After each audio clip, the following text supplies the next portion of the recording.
Hello and welcome to all of you to another episode of Wrong Ones with Weston. This is episode 4 of our series where we are previewing teams for the Indian T20 League. We have already covered 6 teams, starting with Hyderabad and Rajasthan, followed by Bangalore and Punjab. And then yesterday we previewed Delhi and Lucknow. So we have covered 6 teams. If you're a fan of any of those 6 teams, you can go back and watch those clips. We have also put out separate clips for you to just be concerned about your teams. However, a good fan would always listen to the strengths and weaknesses of each and every team so that they can form their own opinions about which team is the strongest and which team might hold the biggest challenge for their favorite team. Today on our roster is Mumbai and Kolkata. Mumbai has been a nemesis for Kolkata throughout the Indian T20 League for a lot of years. If you ask Kolkata fans, which is the one team that they dread facing, it would be Mumbai. But given the state of the current squad of Kolkata, I suppose that their biggest opponent right now is injuries. Yes, you heard it right. It is injuries, and you know because we have brought up Kolkata, I feel it is best to start off with Kolkata because there's a lot to discuss. There are various permutation and combinations. What they did in the auctions, are they a better side? So without wasting any more time, I'll go to two of my co-experts. My co-experts, I feel is the right word. So Somesh and Dan, your first thoughts on how do Kolkata look? For me, I look at them and I think that they really need big performances from several of their key players, their marquee players, to if they're going to have really any chance of qualification. And I think that you can say certainly the same for Mumbai as well. And maybe this is going to be a recurring theme of this episode. Um, I just can't see where they're gonna get high strike rate runs from unless Andre Russell just goes back to like peak Russell from like 5 years ago. I just don't see it. Um, they could structure up to be quite bowling strong, bowling heavy, with which could work, and maybe that's probably their best chance of a strategy. But I'm really not in favour of how they've recruited 2 years in a row at auction or pre-auction, I should say, as well with the trades that they've done. So yeah, it's going to be extremely tricky in my opinion. All right, Somesh, your first thoughts? Yeah, I mean, see, in my opinion, Kolkata is a side who have a fear of the unknown. Time and time again, we have seen them going back to the players that either have been a part of their setup or certain players that they trust. I mean, whatever they did before the auction as well, we all know that they overspent on Shivam Mavi, and it was actually very difficult to understand. I'm talking about the mega auction, that is. It was very difficult to understand then as well that what is the strategy behind. This time they traded in Lockie Ferguson. Uh, I feel that over the years they've sort of overspent on Andre Russell and Sunil Narine just because they have been part of their team for all this while. So this fear of unknown again, no, take that flexibility away from them when it comes to, I mean, if to use a term from Dan's vocabulary, make a balanced roster. So yeah, I mean, and that continues. And Shreyas Iyer is a big loss because I mean, ultimately, he's the player that they spent on the most in the mega auction, and he would be out of the season. So, a very big void to fill. If I were to share my opinions on Kolkata squad, and given the shape of the team right now, I'd say it could be probably an encore of the 2009 season where nothing went right for them. They even lost close matches, and there was a lot of chaos going into the tournament with having 4 captains, one captain setting the field, one captain deciding the batting order, one captain deciding the bowling changes. So, and the reason why I feel that so, and I would have said this even if even if Shreyas was available, and maybe if Lockie Ferguson was starting for them, is I feel that Kolkata and Eden Gardens is the worst kind of combo for a team in the competition and their home venue. You look at all the teams, there is something at their home venue which helps the team.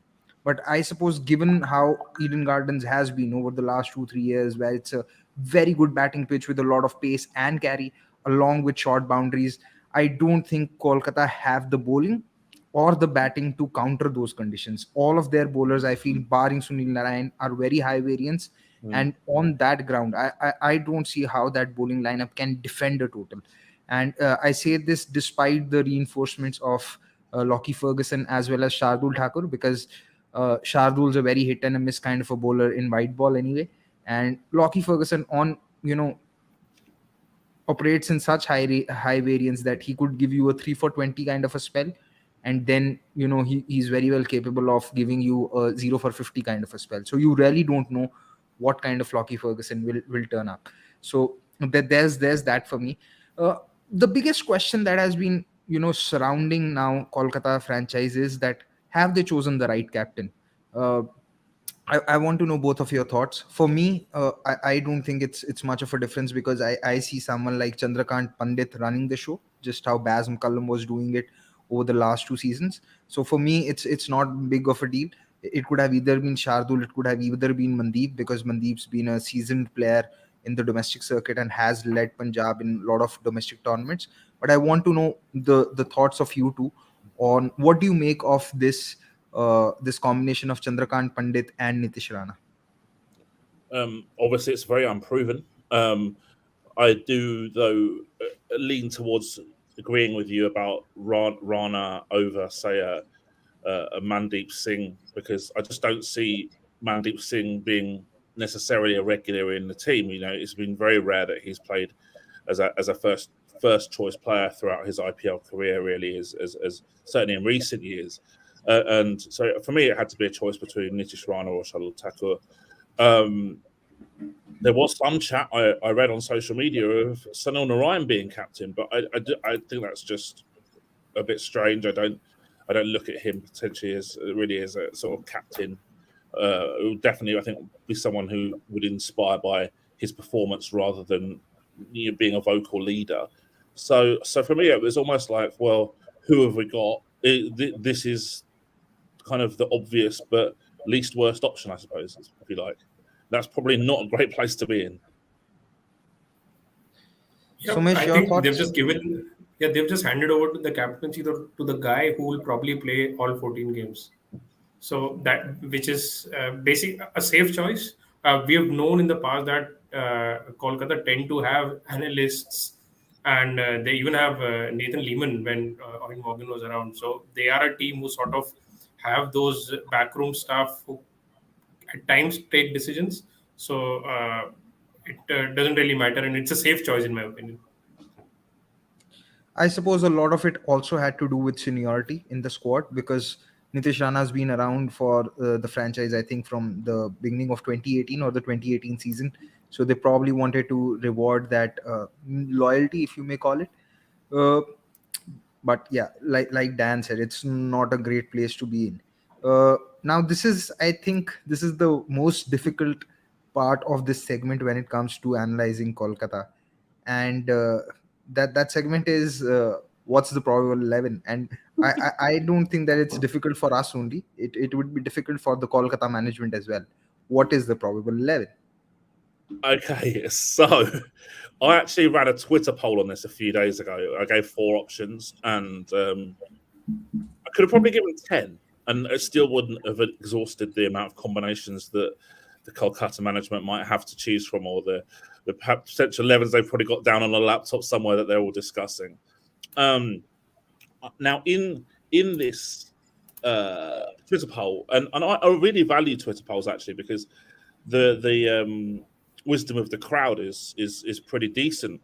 And I gave the option of this team that's now up on the screen, but with with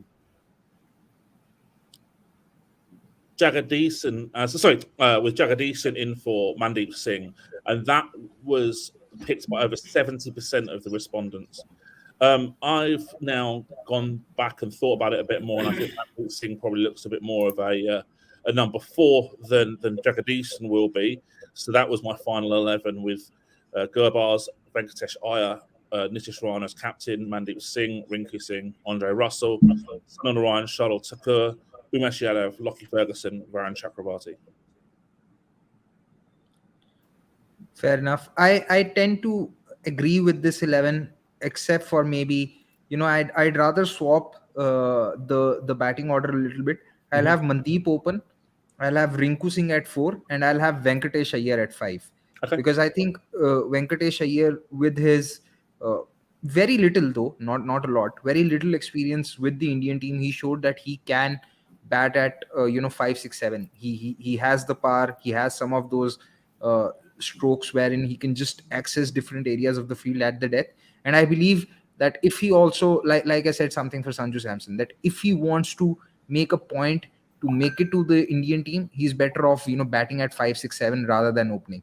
And I also feel that he's a better bet to bat at number 5 or 4 as opposed to Mandeep Singh, because Mandeep Singh has not really clicked even at number 3 for a lot of franchises. I Mhm. believe Mandeep as an opener is better. uh, and then between you have Gurbaz as an opener and a wicket keeper. uh, I do think that Liton Das is one option or one alternative that they can look at, given how he's been in decent form as well, both in ODIs and T20Is. Today also he scored a very good 80, and he might just be a better bowler, better batter of pace bowling as opposed to Gurbaz. That's my thoughts Yeah. on the 11. Yeah, and looking at that, I mean, I think that might be how the team goes in terms of they pick a more senior, safer option, if you like, in Litton Das. However, I mean, if you said to me who has the highest ceiling as a player, Gurbaz by far has the highest ceiling, in my opinion. If you are saying to me where are these two players going to be in 3 years' time, I think Gurbaz will be the superstar. And look, if they play Litton Das as well, I just don't see where the runs are going to come from in the top 5 at any kind of pace. It just looks so pedestrian. It really does look like. I mean, you potentially Rinku Singh might produce some fireworks, but where's the strike rates over 135 coming from in this top 5? Somesh, your thoughts on the 11? Would you go with some other player in the 11 or in the setup, or you tend to, or would you have a different batting order? You tend to agree with the players that are there. What Yeah, are your I'm thoughts? I'm yeah I'm slightly uncomfortable with the three lefties at 3-4-5, which is in your 11 Gurkirat. If I heard that Okay. right, Nitish Rana, Rinku, and Venki, which is sort of, I think, a recipe for trouble. Makes it easier for the opposition. So Hmm. here is something that will happen. They'll keep Hmm. Venki as an opener. They will Hmm. obviously play Litton ahead of Gurbaz just because of the Recency good bias. performance against India, against India quota, and they will play Jagdishan out of place in the middle order, because at this point of time it looks like Jagdishan has a higher ceiling over someone like a Mandeep Singh. Now, Hmm. last something that I experimented with you guys as well is putting a very left field 11 that I feel that they should have, something that we did for Hmm. Lucknow as well. What I feel I is I I I I I don't can think I yeah can I can I don't figure out think Lockie which Ferguson. player's inclusion you are going to ask for. But go ahead. No. So I'm just thinking, does Lockie Ferguson actually provide as much a value as maybe replacing him with some other Indian pacer and playing both Litton and Gurbaz in the top two? So just hear me out. 11 that Mhm. I was actually thinking about having Litton and or Gurbaz and Venkatesh here to open, then Litton at 3, Nitish Mhm. Rana 4, Rinku 5, Russell, Shardul, Umesh, Narayan, Varun, and then Varun Arora as the Vaibhav Hmm. Arora as the number 11, which Hmm. in my opinion sort of gives them an extra batter. Now Hmm. here the question is, they have two pacers in Vaibhav Arora and Umesh Yadav who are essentially new ball bowlers. Yeah. Hmm. So those are your power play bowlers. Shardul and Varun become your middle over bowlers. Now, something that happened with them in the last season was teams identify that Sunil Narayan is their main bowler, so to speak. So they played him out. Kolkata spinners had the best economy in last season, but not were not the best wicket takers. So if I'm in that camp, I might gamble with actually have bowling Narayan at the death along with Anders instead Mhm. of playing a Lockie Ferguson just for that role, who on his day is similarly expensive. So I would Mhm. rather use that spot to Mhm. play one more batter so Mhm. that that gives me some cushion in a fragile Mhm. batting lineup. Mhm. I thought that you might, say that uh, can we include someone like David Wiese, and open with two Indian openers, and strengthen the middle order against pace bowling. Actually, not a bad option. I mean, if I mean, so Litton or Vise at all. So Vise Yeah. actually works twofold. It's probably it's even better than the 11 that I suggested I would because Vise prefer contributes. Visa in the 11 over Litton Das in that situation. Yeah. Yeah. That makes more sense. So I think Because we are watching brainstorming work in real time. Maybe the yeah, management should be watching this. because the reason why I say that maybe David Wiese is a better option, because uh, we have seen that even the returns of someone like Andre Russell with the bat have gone down, and they've gone down drastically. He's not the same batter that he was in 2018 or 2019, and we've seen him fall to the obvious trap wherein the opposition will bring back their two most extra spacers and go short at him, and he just can't resist that temptation of trying to pull them and get beaten for pace, or top edge them either to third man or mid wicket, and get out like that. So there is that possibility.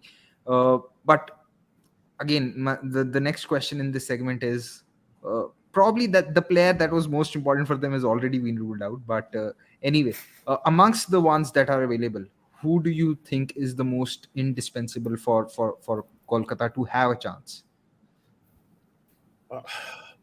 Even though he's not anywhere near the level that he was 4 or 5 years ago, as you just said, Gurkirat as well, has to be Andre Russell, because where on earth are they going to get their boundaries from unless he performs? And ultimately, I think we've also alluded to the weakness of their death bowling. Now, I don't particularly value Andre Russell as a death bowler, but Mhm. if he doesn't play, where are the death bowlers? Yeah. Yeah, because on his day, I've seen him nail Yorkers and nail that wide Yorker coming around the wicket. Now, that is something not even a lot of frontline bowlers can do. And he does have the heavy ball, which, sometimes the cricketers talk about, wherein with a very short run up, he's deceptive with his pace and he can really rush the batters on the short ball. I think he still has. How, how fit he remains during the course of the tournament is also very important for KKR. Somesh, your thoughts on who's the most indispensable player for them? So first and foremost, my thoughts on Andre Russell, the fielder. Now, Kolkata know that how important he is for their team. Yeah, They sort of sponsor his medical treatment. All yeah, his expenses are paid by Kolkata. yeah, They know how fragile he is. It's yeah, like 100 kgs of muscle standing there. He's one twitch away to being ruled out of the entire tournament, and yet they always feel them at positions where he can actually dive on the boundary skirting or has maximum chances of being injured. So I just don't understand why is he even in the field? yeah, Why isn't he just hidden somewhere where he's not getting yeah, injured? So that is first thought. And second, I feel that Sunil Narayan is equally important. Now it's sort of no. Uh, I'm actually questioning something that I said earlier, that I feel that they're overspending on Andre Russell and Sunil Narayan, because at this point I feel if Andre Russell goes in an auction, he's not worth 12 crores. This is my opinion. Second Yeah, is he didn't get a 100 contract, for example, last week. yeah. So I feel Sunil Narayan is important because I'm not sold on their bowling either, and batting is something. I mean, they can still sort of, there are players who can at least put some runs on the board, but who is a proven bowler? Because we all know that there is not even a single name we can pinpoint on that, oh, he's actually a proven bowler of a T20 pedigree.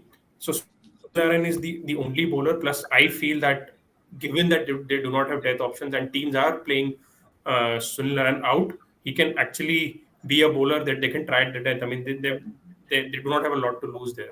So I feel that he becomes a very important player for them. I agree with what both of you have said, but I feel to get the maximum out of maybe someone like an Andre Russell, the batter, and maybe Sunil Narayan, the batter as well.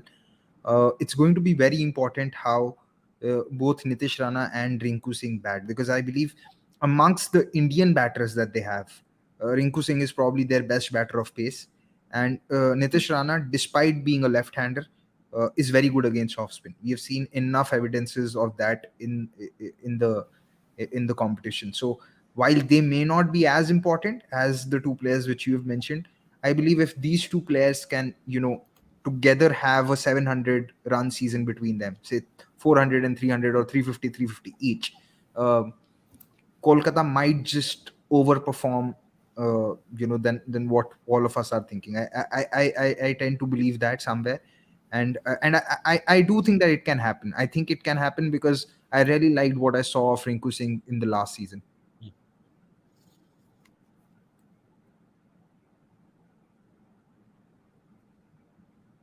Somesh, I think Somesh's screen is frozen.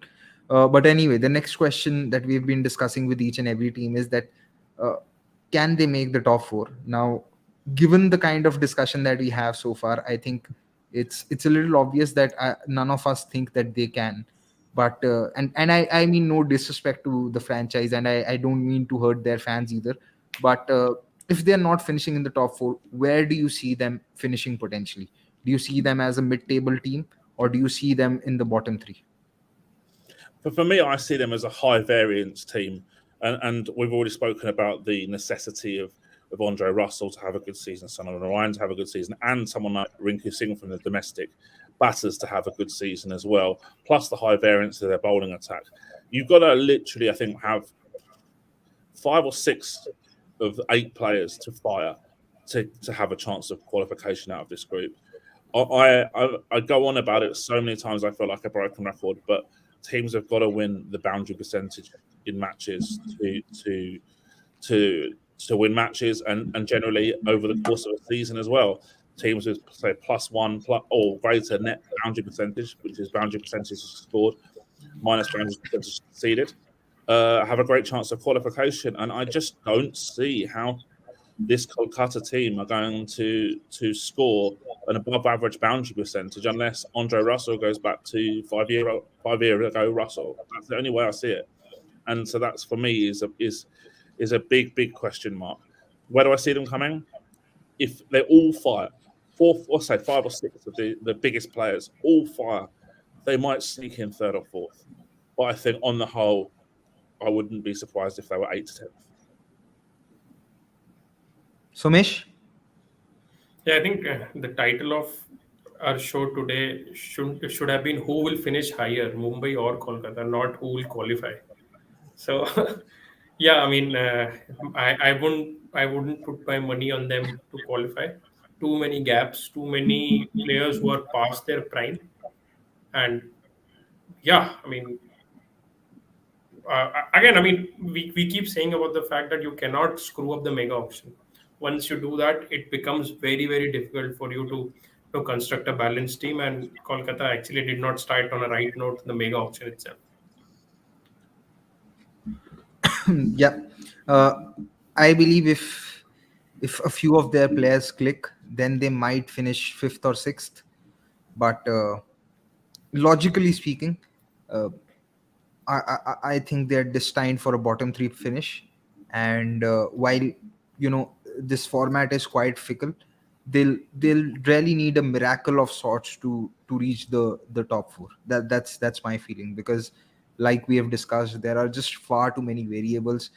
There are far too many obvious weaknesses. For starters, uh, they don't have a batter who's adept against high pace back of length bowling. All of them can be bullied with that, and they have to play 7 matches in Eden Gardens, which is a venue where fast bowlers really enjoy themselves, and which has a lot of carry and bounce. And yeah, I mean, and on that pitch with the dew, it's very difficult to defend totals as well. I'm not sure how useful will someone be like Varun Chakrabarti. But there's one name who's created some eyeballs to say, and that is Surya Sharma. It's a rookie spinner from Delhi. He's not played any any first class cricket or any competitive cricket. He's 19 years old, and he's touted to be a mystery spinner. Any expectations that both of you have from him? From my perspective, I think it's going to be extremely difficult for someone who hasn't really played any professional cricket to come in at this level and make a massive impact. I think as well, when you're looking at spin options, you've got Narayan and Chakravarti in the team already, and so maybe as well game time is going to be the major hurdle. You also have some matchup off spin from Nitish Rana if required as well, and then you've got a potential impact player option of Anakul Roy who they might want to use as a specialist fielder as well to some degree as an impact player as well. So I mean they've got spin fairly reasonably covered, especially when you consider they've got Shekhar Hassan likely on the bench as well. So I don't see him really playing. I think maybe this is almost like a development pick, if that makes sense. That's how I would see it initially, without having watched him play or knowing a great deal about him. It just feels like someone who they want to get into the franchise and try and nurture, and maybe in a year or two become that player that they want him to become. Actually, impact player is another reason why I feel that they're better off not playing Ferguson and making their batting stronger, because they have too many pacers in the team and not enough batters to actually use the impact player rule for the batters. So there is a potential there. Or I mean, they, as far as I know, Kolkata can just surprise all of us and not include Ferguson and go with Saudi instead. So yeah, Yeah, well, it's very possible. yeah. Yeah, So then they'll have three bowlers who are either power play or bust. yeah, that's that's really the problem with their bowling attack, that there is no one who can be even slightly reliable at the death. Anyway, so that's it, I think, for Kolkata. Don't think there's anything more to discuss. However, to those who are watching, if you have any questions, you can send it to us. We will actually take them after we've done analyzing Mumbai, because that is when we take all the questions from all of you present there. Also, to those who of you are watching and watching with interest, please like the video and share it amongst your friends and family who you are think are as cricket crazy as you are.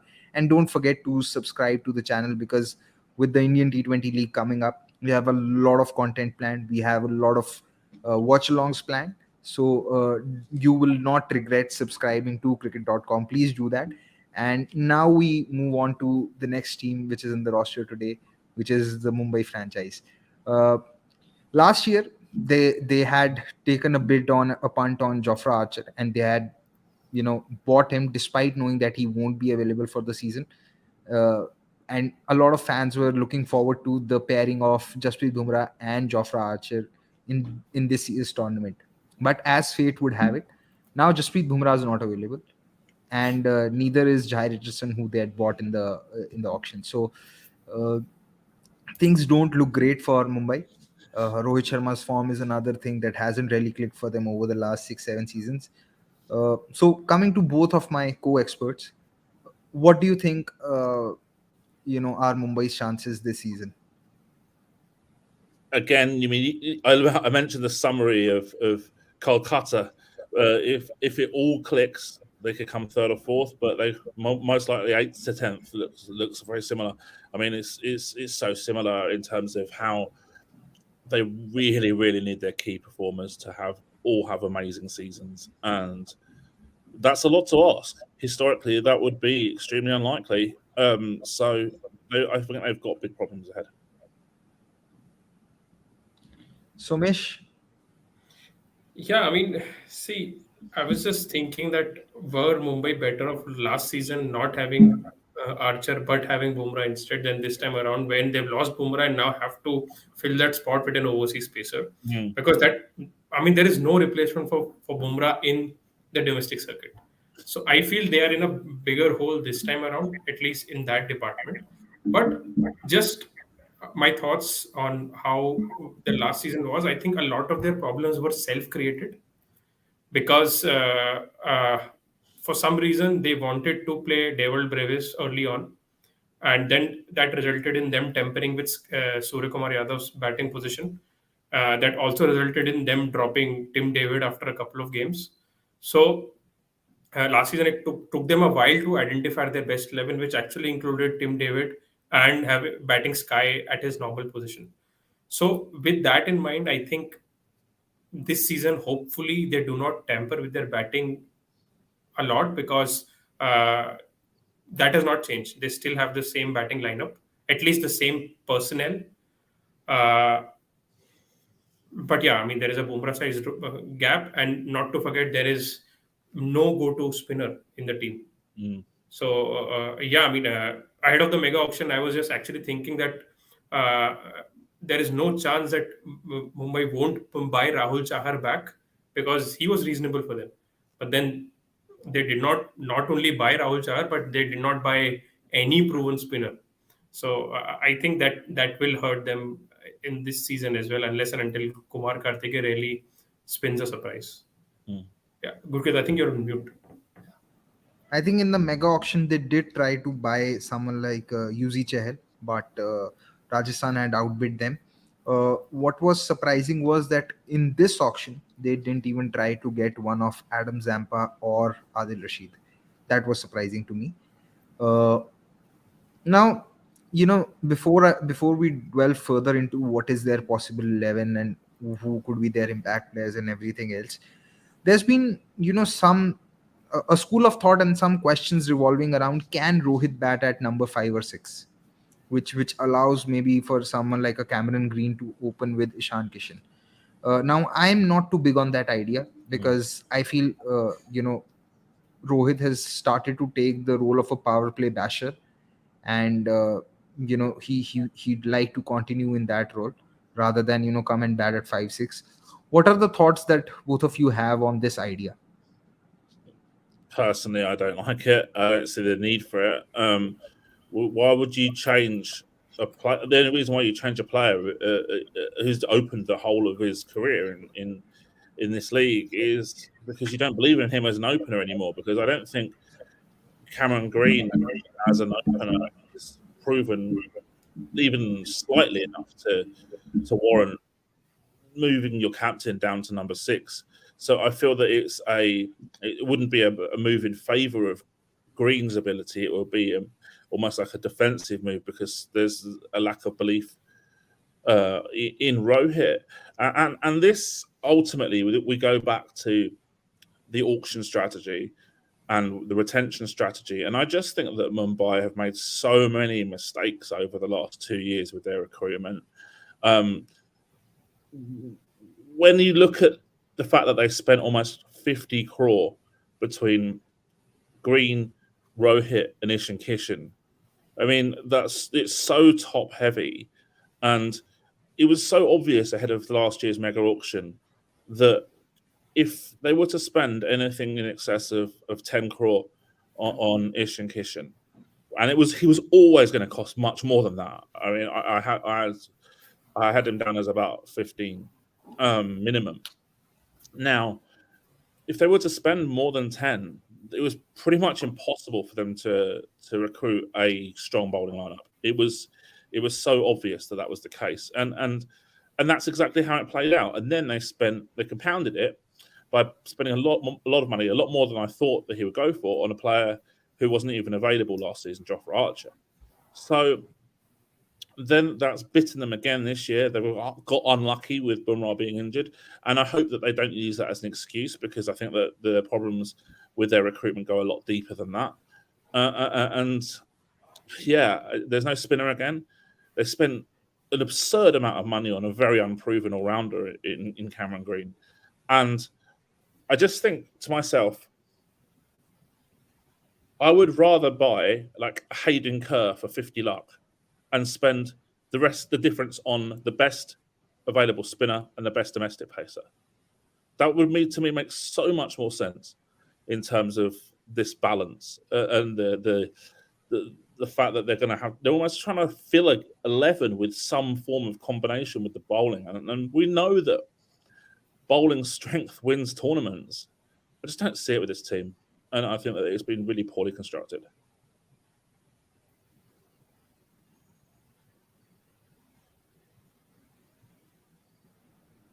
Okay, I want to know from both of you, what's your probable 11, or what is your best 11 for Mumbai? For me, it's very, very, very difficult to predict an 11, and so there's similar difficulties to the KKR situation. This is what I went for.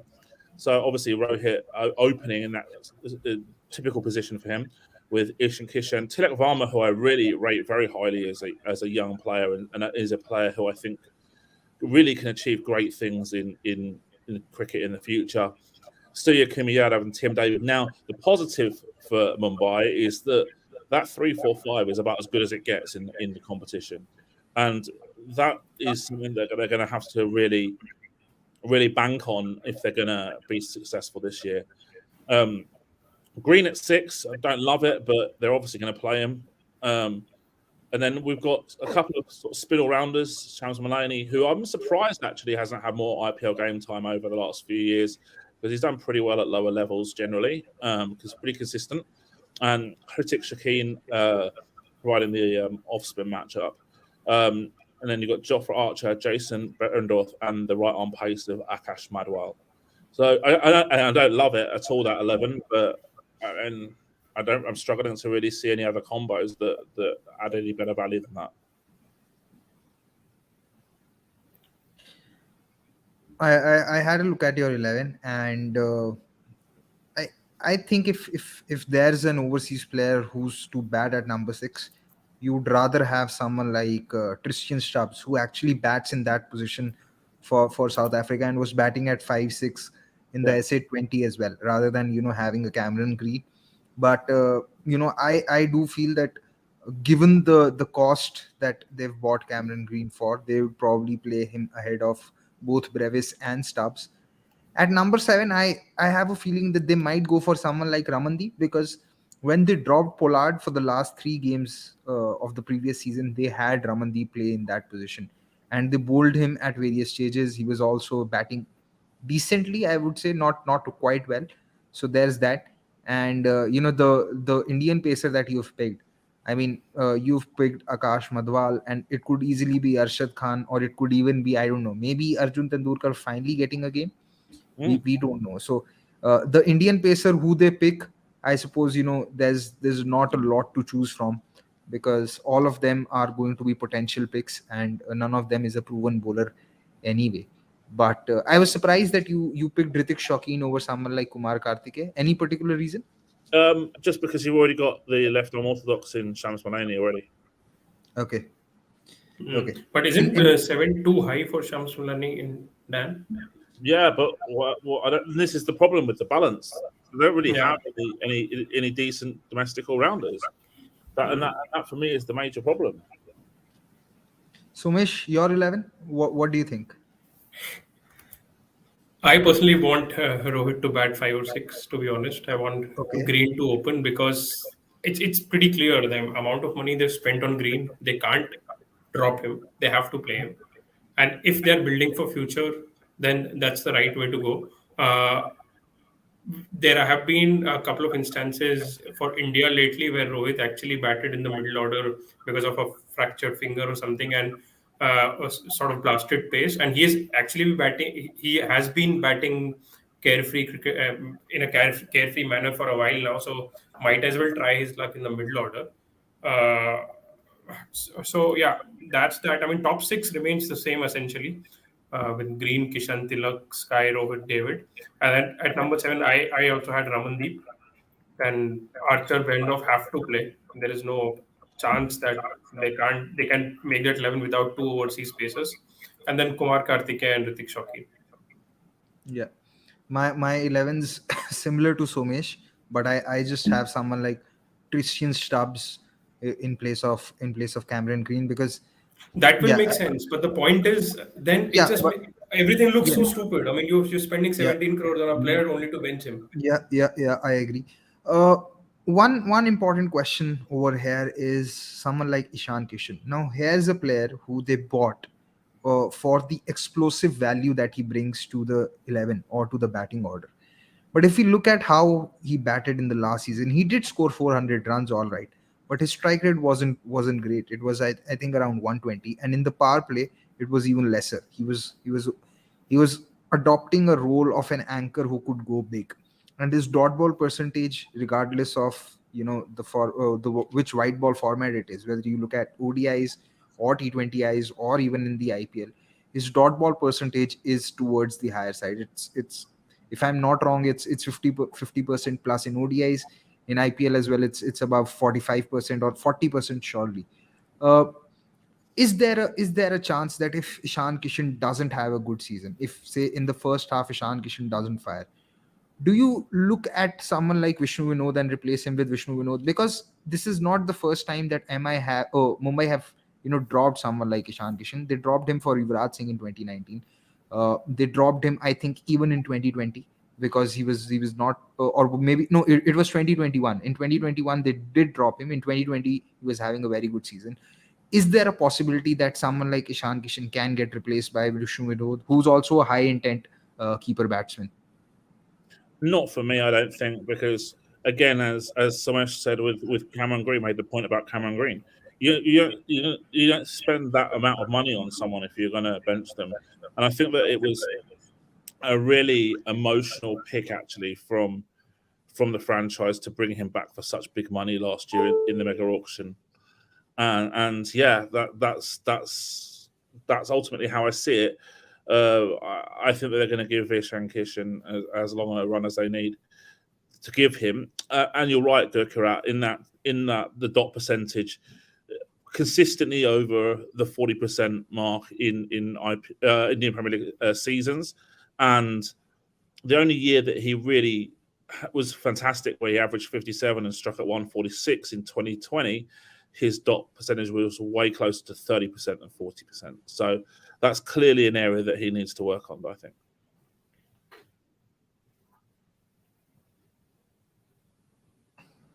Somesh, do you see someone like Vishnu Vinod getting a game somewhere, and maybe even Arjun Tendulkar? Uh, I don't think so.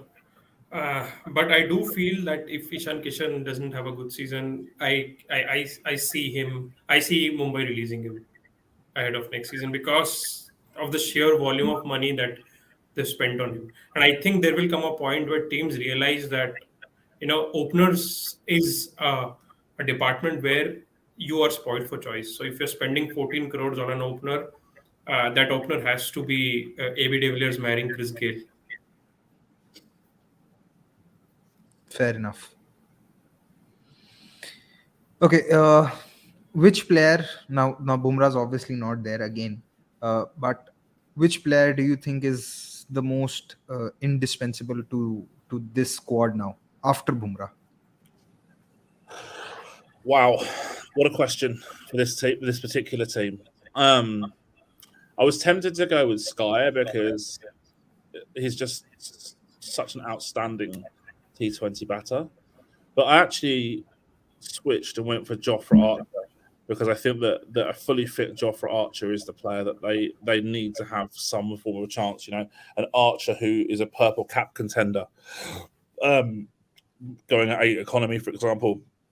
That's one way I can see that they might have a chance of qualification. If Archer is injured, I really fear for this team.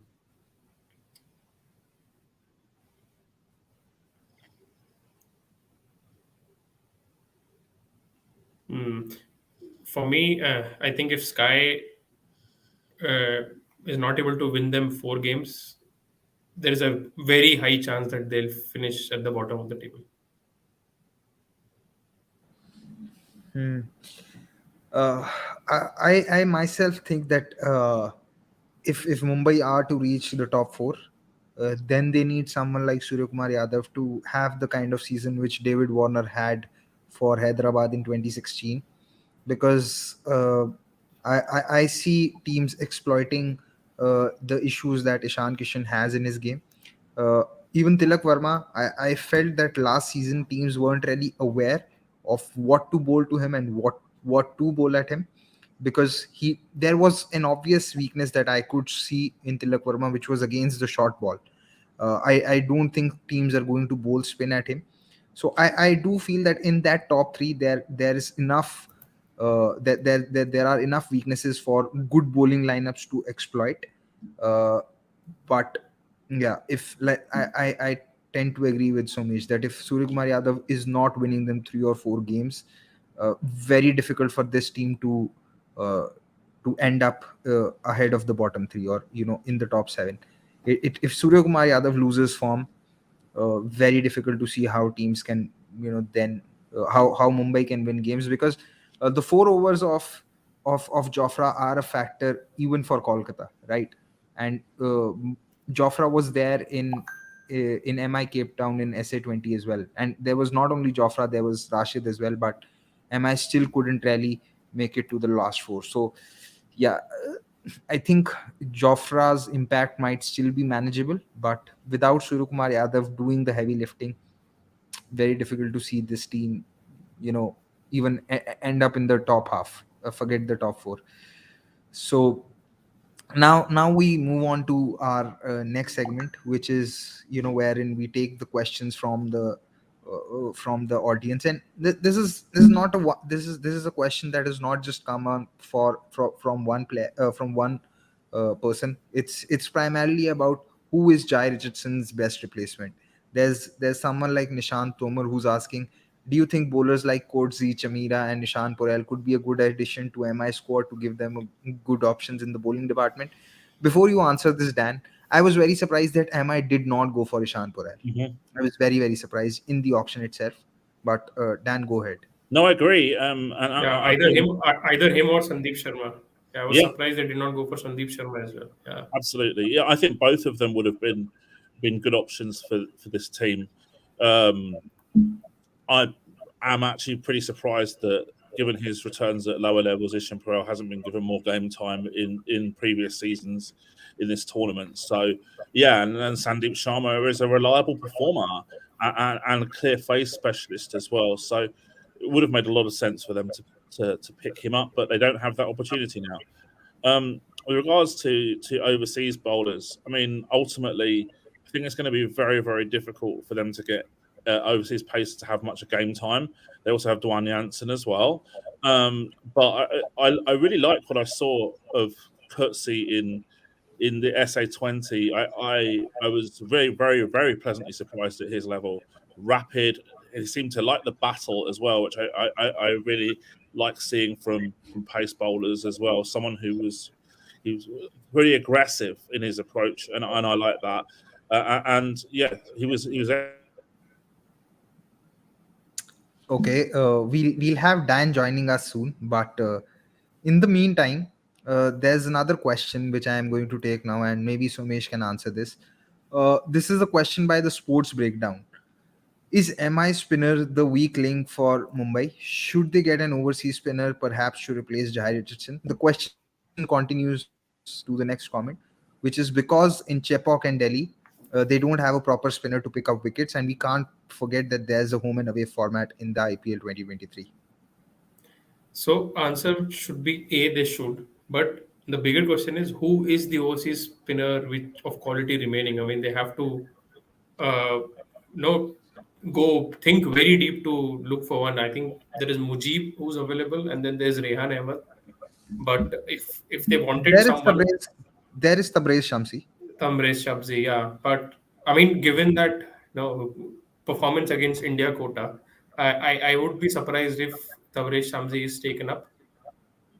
So not a lot of options to pick from, but not a bad choice either, because clearly they have neither domestic pacers nor proven domestic spinners unless and until they feel that Kumar Karthik is already at a level where they don't need to bank on anyone else. Mhm. uh, there is okay. Another option has come in, which is George Linde. Do you think that is one Uh, option that teams can look at? yeah, but he's more of a value pick, right? A bowler who can bat a bit as well. Oh, there we have Dan again. Okay, I'll pose this question to Dan. Dan, the question is that, can Mumbai go for a overseas spinner instead of a Jai Richardson because of them not having great spinners? in the squad anyway. And the question continues to saying that, this time there's a home and away format, and Mumbai will have to play games in Chennai, in Delhi, and even in Hyderabad. So, uh, should they go for a overseas spinner? For me, I can see the attraction for it for sure. But how do you get an overseas spinner into this lineup? Would be my main problem. For example, you've got Archer, you've got Berendorf, and if you don't play either of them, I think the pace bowling looks so weak. Um, then you've got Tim David, who I think is really indispensable to this team, and they spent a fortune on Cameron Green. So where do you play the overseas spinner? You can't get him into the 11. It seems pretty much impossible to me. Maybe drop Barrendorf for that odd game. You could do that, but then the pace bowling looks so unproven, really weak. Okay, this is this is an interesting question which has come about. Actually, there are two. The Outcast is asking, why were Shakib and Litton picked despite their limited availability? Aren't there better options around? Mm. Well, I think that there were better options than Listen Das anyway. I think someone was it you Somesh mentioned, but the India tax, if you like, he played well against India, and that seems to count for quite a lot. Um, Shakib, I can understand why teams pick him because there's very very few genuine bowlers who bat fairly high up the order. Although obviously he doesn't really have the intent of most. Uh, I read an article, I think it was yesterday, and it was talking about the fact that this continued issues of availability from Bangladesh and I think Sri Lanka as well is going to cause trouble with teams looking for players from those countries in the end, because there's going to be the teams are not going to tolerate continual players going away from the tournament in the middle of the tournament or turning up late from the same country year after year, and that's gonna. We're in a free market, right? So we're gonna have a situation whereby ultimately teams are going to vote with their wallets, if you like. And I Oh, think with Kolkata, it will be very surprising if we just discard the Bangladesh factor as well, because I mean, we've seen over the years that if one team has a certain liking towards Bangladesh player, it's Kolkata. But then again, this is not the show where we speculate. and Shakib again, like Somesh mentioned early on in the show, Kolkata have an affinity towards players who have played for them, and Shakib Yeah. was a part of their campaign when they won the title in 2012. Uh, but yeah, 2012 was a long time ago. The pitches were very different in Kolkata at that point of time, where you could play four spinners and choke the opposition. It's not the same ground. The Outcast is, here with another comment.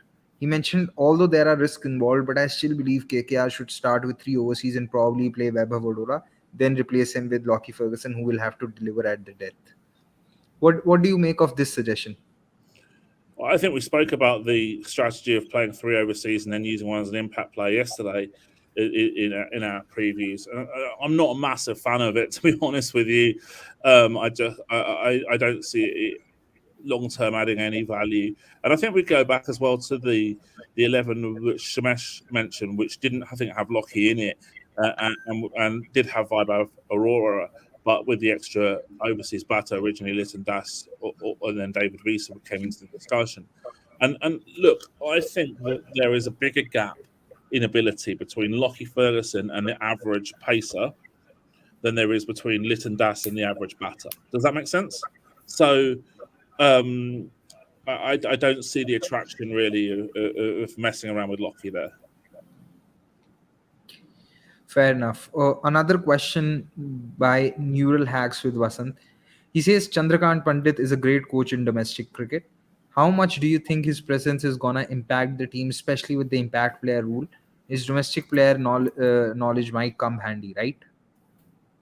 Well, yeah, for sure. And we talked, I think, yesterday on the Punjab preview about perhaps Trevor Bayliss might take some time to acclimatise with the squad and to understand the strengths and weaknesses of some of the domestic players. And I think that this is an area where Kolkata could perhaps steal a march on a few people by having a domestic coach who's going to know so much about the lower profile players, if you like. With regards to impact players, though, I'm not convinced because I just don't see them having really great options to use as impact players. I mean, you can be a genius, but if you haven't got the tools in your toolbox, then it's impossible. One last question before we end this show, and it's just about the replacement bit. Diganta Talukdar is asking Sean Abbott as a replacement. This is for Jai Richardson. Or there's another question by a user named Ree. How is Dilshan Madhushanka as a replacement of Jai? And there's also another comment which is Ash Chanegar, who can also add batting at 7. So, I'll just combine all these Yeah, I questions mean, and ask I think you I this. see a lot of other names. Yeah, there are a Yeah, lot of there are other complaints names coming discussed in as well. the. Sean Abbott, Tuskin Ahmed. Yeah. So, Dan, I want to collate these questions and ask you one simple question. Who do you think is the perfect fit right now for a replacement for Jai Anderson? There are no perfect fits at this stage of any of the recruitment process. You are literally looking to try and fill a gap somehow. Like I mentioned earlier, I like Kurtzy. I think that's the potential avenue someone might want to go down.